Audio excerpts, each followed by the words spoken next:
नमस्कार, मैं हूं शालिनी और आप देख रहे हैं आंचलिक खबर। आइए बढ़ते हैं आज की बड़ी खबर की ओर। पुथांडु 2025 तमिल नववर्ष कब और कैसे मनाया जाता है? पुथांडु 2025 की तिथि, समय और महत्व जानिए। तमिल न्यू ईयर 2025 पुथांडु की परंपरा और आध्यात्मिकता।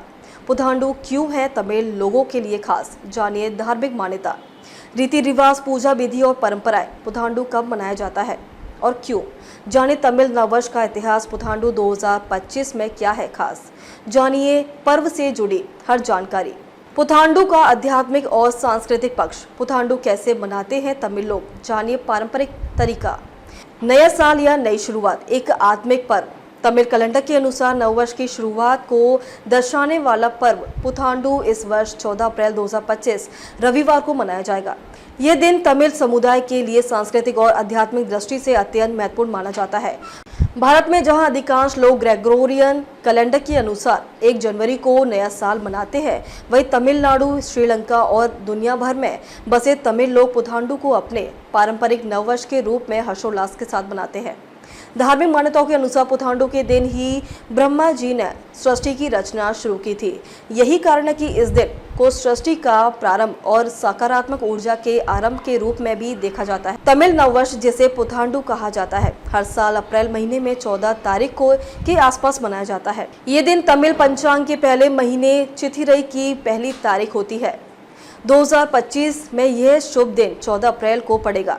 ये पर्व तब मनाया जाता है जब सूर्य मेष राशि में प्रवेश करता है, जिसे सौर नवसत्वर की शुरुआत माना जाता है। जहां दुनिया 1 जनवरी को नववर्ष का स्वागत करती है, वहीं तमिल संस्कृति एक अलग दिशा में बहती है। यह सिर्फ एक नया कैलेंडर नहीं होता, ये होता है नई उम्मीदों, नई शुरुआत और आत्मिक सफाई का प्रतीक। तमिल लोगों के लिए यह नववर्ष इसलिए खास है क्योंकि धार्मिक मान्यताओं के अनुसार इस दिन ब्रह्मा जी ने सृष्टि की रचना प्रारंभ की थी। साथ ही कहा जाता है कि देवताओं के राजा इंद्र इसी दिन धरती पर लोगों के कल्याण के लिए अवतरित हुए थे। पुथांडु का आध्यात्मिक रहस्य। पुथांडु केवल एक दिन नहीं है, यह एक विश्वास जो तमिल जीवन शैली में गहराई से रचा बसा है। हर वर्ष की पहली किरण के साथ जब सूर्य तमिल भूमि को पर मुस्कुराता है, तो वह केवल प्रकृति को नहीं, आत्मा को भी प्रकाशित करता है। मान्यता है कि पुथांडु के दिन पूजा करने से वर्ष भर शुभ फल की प्राप्ति होती है, बुरे कर्मों का नाश होता है और घर में समृद्धि, स्वास्थ्य और सुख शांति आती है। रीति रिवाज और परंपराएं। घर की सफाई और सजावट। घर की परंपराएं और सजावट। पर्व की शुरुआत होती है गृह शुद्धि से। घर को अच्छे से साफ किया जाता है और रंगोलियों से सजाया जाता है। विशेष रूप से चावल के आटे से बनी कोलम बनाई जाती है, जिसे सौभाग्य का प्रतीक माना जाता है। पारंपरिक वेशभूषा। लोग पारंपरिक वस्त्रों में सजते हैं। महिलाएं साड़ी और गहने से सुसज्जित होती हैं और पुरुष धोती पहनते हैं। बच्चों को भी नया पहनावा दिया जाता है। मंदिर और पूजा। लोग सुबह जल्दी उठकर स्नान कर भगवान की पूजा करते हैं। घर में विशेष पूजन सामग्री के साथ आराध्य देवता की भी पूजा होती है और फिर मंदिर जाकर दर्शन किए जाते हैं। भोजन और प्रसाद। इस दिन संपूर्ण शाकाहारी भोजन ही ग्रहण किया जाता है। खासतौर पर चावल की खीर बनाई जाती है, जिसे प्रसाद के रूप में बांटा जाता है। साथ ही कुछ विशेष मिठाइयां और पारंपरिक व्यंजन जैसे मंगई पंचड़ी भी बनते हैं। इस बार 2025 में पुथांडु पर्व रविवार को है, जो इसे और भी विशेष बना देता है, क्योंकि छुट्टी का दिन होने के कारण पूरा परिवार साथ मिलकर उत्सव मना सकता है। इसके अलावा इस साल की सूर्य संक्रांति 13 अप्रैल की रात 9:15 बजे होगी, इसलिए पूजा और अन्य धार्मिक कार्य 14 अप्रैल की सुबह में किए जाएंगे। दक्षिण से आती वैश्विक चेतना। भले ही पुथांडु तमिल लोगों का त्योहार हो, लेकिन इसकी गूंज पूरे विश्व में सुनाई देती है। मलेशिया, श्रीलंका, सिंगापुर और दुनिया के अन्य हिस्सों में बसे तमिल समुदाय के लोग भी इस दिन को बड़े गर्व और श्रद्धा से मनाते हैं।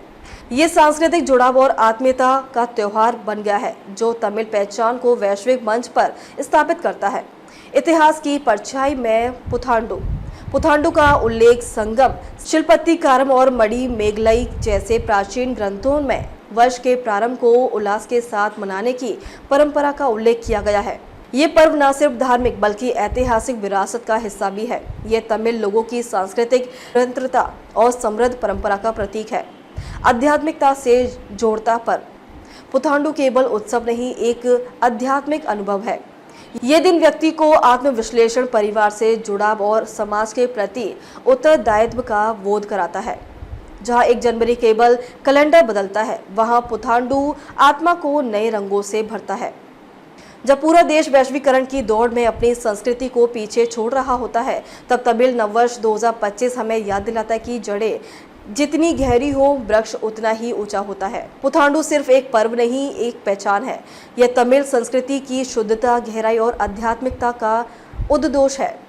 तो आइए इस 14 अप्रैल को न सिर्फ एक नया साल मनाएं, बल्कि अपने भीतर भी एक नया सूरज उगाएं। अब तक के लिए बस इतना ही। फिर होगी आपसे मुलाकात। तब तक के लिए नमस्कार और देखते रहिए आंचलिक खबर।